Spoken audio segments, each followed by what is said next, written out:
Olá amigos do YouTube, amigos do Facebook. Hoje eu quero fazer um vídeo respondendo a questionamentos.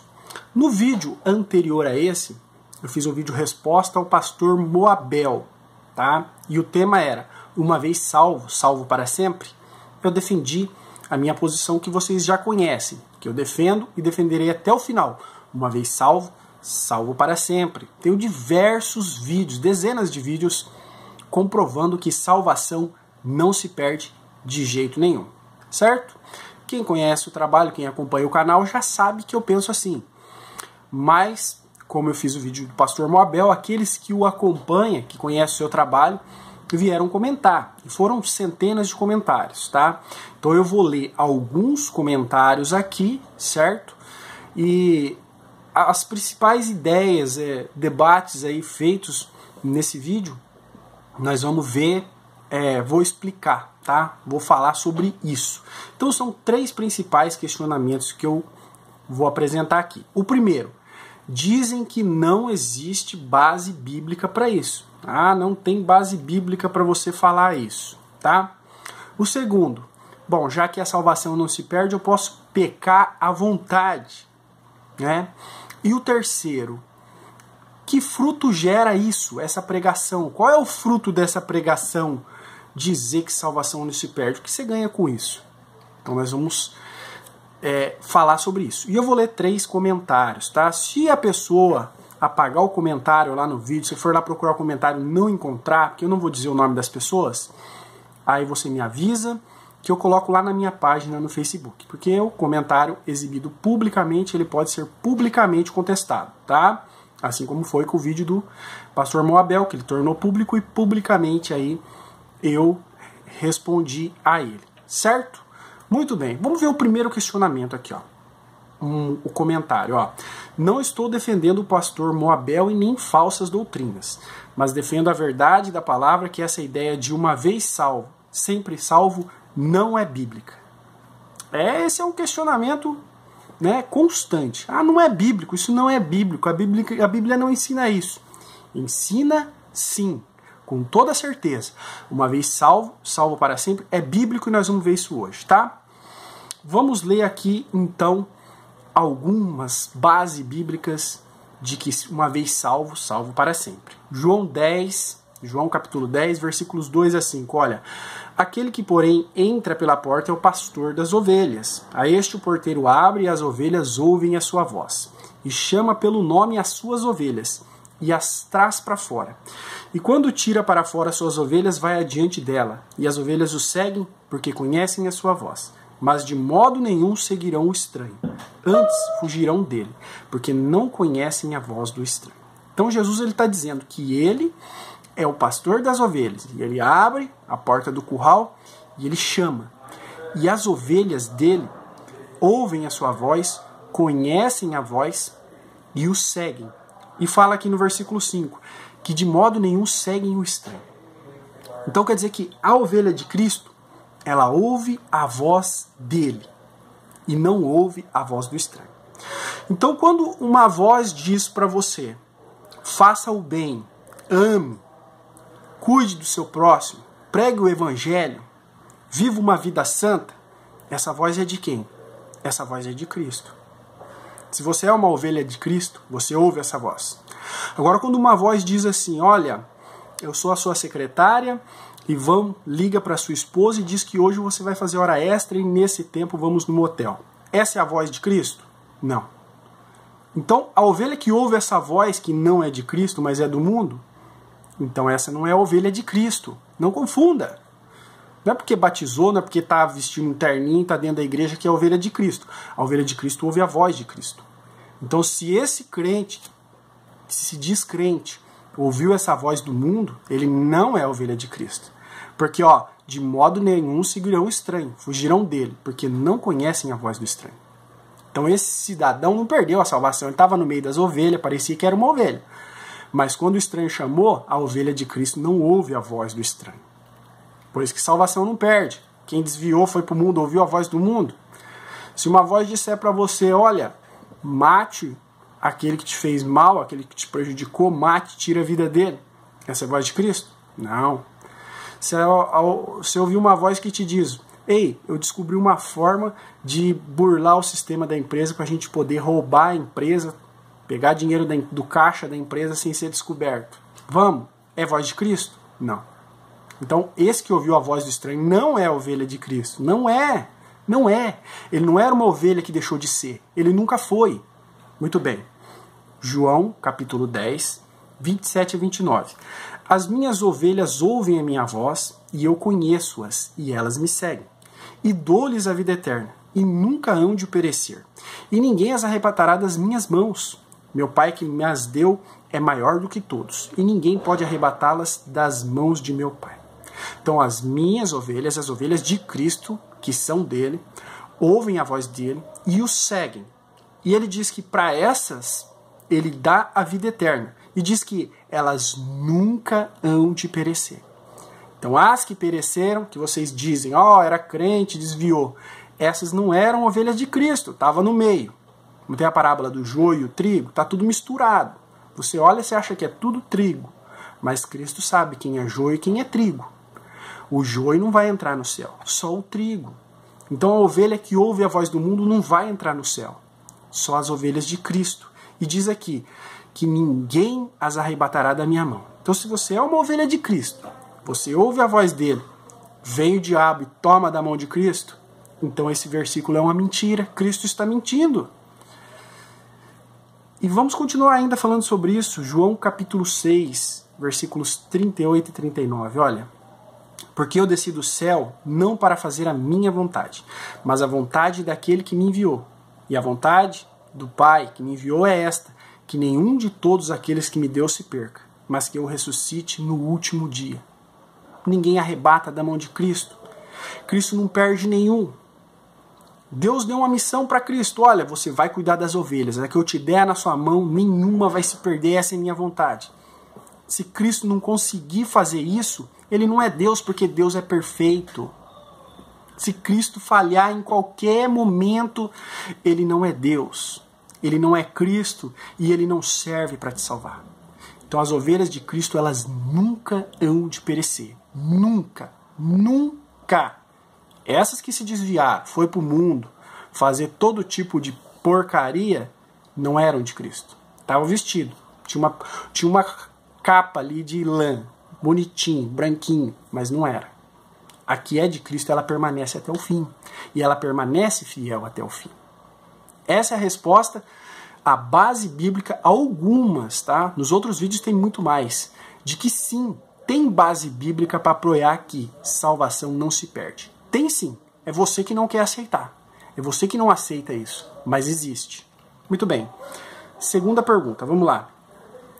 Gostaria de saber se eu matar, roubar, me prostituir e outros pecados que a palavra diz que são para a morte, e eu morrendo fisicamente estarei salva.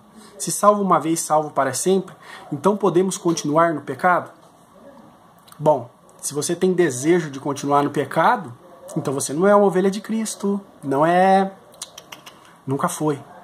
Se você pensa dessa forma, olha, eu sou uma ovelha de Cristo, mas e se no futuro eu matar, roubar, prostituir, eu vou perder a salvação? Então você não conhece a graça salvadora de Cristo, você não conhece. Você não conhece o plano de Deus para a sua salvação. E você não conhece o que é a lei de Deus e como cumpri-la. Vocês estão vendo a minha barba? Olha, vocês estão vendo. Mas eu não posso ver, certo? Eu não posso ver.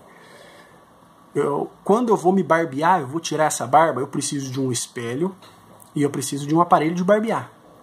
Então, a minha consciência diz, olha, está na hora de você fazer a barba, tá feio. A ferramenta que vai tirar é o barbeador. E o que vai me fazer enxergar essa barba é o espelho.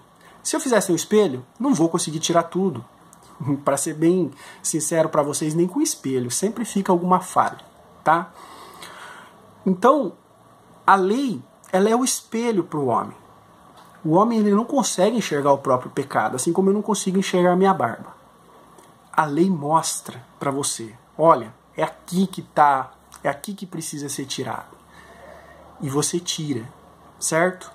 Mas a lei não tira o seu pecado, a lei não te faz melhor, ela simplesmente te mostra onde você está errado.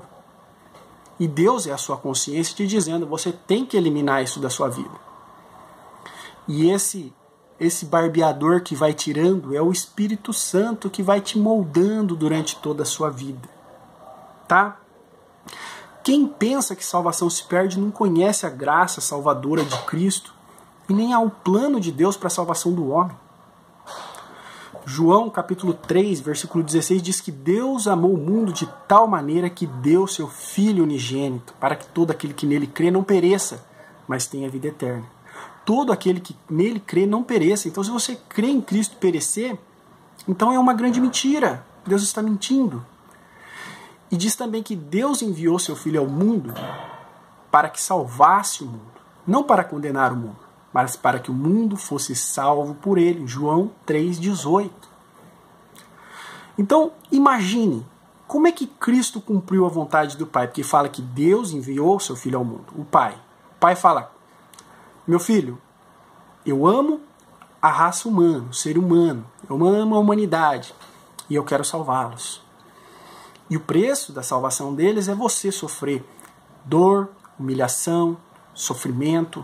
Você vai chorar sangue, porque o cálice que eu tenho para você é muito amargo.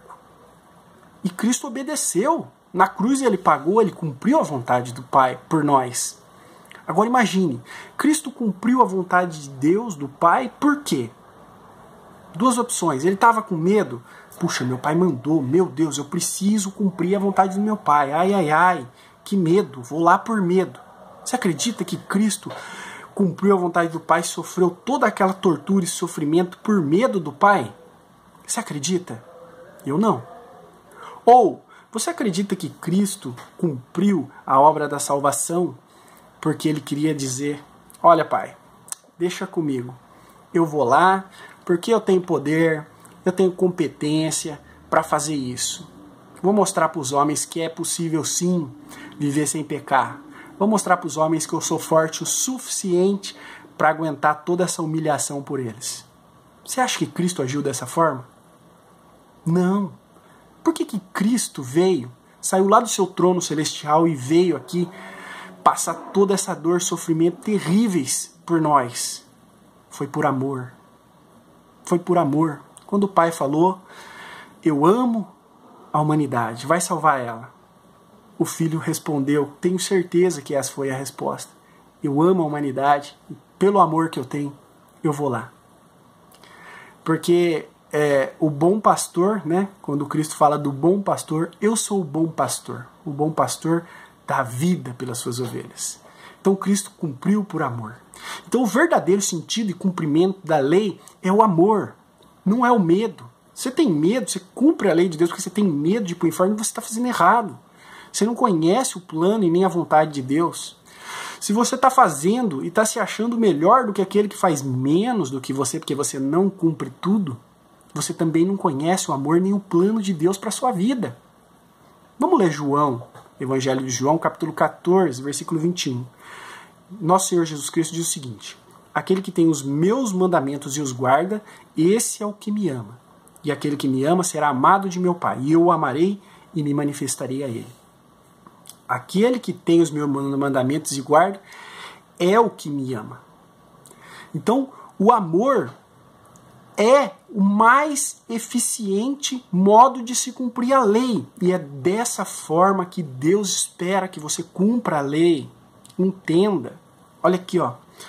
Gálatas, capítulo 5, versículo 14. Porque toda a lei se cumpre numa só palavra. Nesta, amarás o teu próximo como a ti mesmo. Então, o amor é a forma eficiente de você cumprir a vontade de Deus na sua vida. É assim que Ele espera que você cumpra os mandamentos dEle. É o amor. Existe uma lei de Deus, lá nos 10 mandamentos, que diz para mim, para o Alisson Dias, não adulterarás. Essa lei me aponta, é o espelho, está mostrando para mim, você não pode fazer isso. Mas não é a lei escrita que me faz ser fiel à minha esposa. É o amor que eu tenho por ela. O amor que eu tenho por ela. A lei de Deus diz, não matarás. Mas o que me faz não matar o meu irmão, o meu próximo, até o meu inimigo, é saber que Cristo morreu por ele, e que Cristo tem o perdão para ele e que Cristo quer ele lá no céu junto comigo. Uma lei diz: não roubarás. A lei de Deus diz isso. O que me faz cumprir essa lei? O que me faz cumprir essa lei é saber que Deus abençoa cada um de uma forma. E aquele que tem mais que eu, Deus o abençoou daquela forma, Deus deu aquilo para ele. E não é justo que eu prejudique o meu semelhante, mesmo que seja meu inimigo. Então o amor é o verdadeiro sentido e cumprimento da lei. Se você cumpre a lei de Deus porque você tem medo de ir para o inferno, você está totalmente errado. Infelizmente, talvez, você ainda não tenha reconhecido o plano de salvação para a sua vida. Se você cumpre a lei por orgulho, você se orgulha de ser um cumpridor da lei, você está errado. Porque Deus quer que você cumpra a lei assim como Cristo cumpriu, por amor. Enquanto você não estiver cumprindo a lei por amor, você jamais entendeu ou entenderá a graça salvadora de Cristo. É por isso que Efésios 2:8-9 diz: porque pela graça sois salvos por meio da fé. E isto não vem de vós, é um dom de Deus.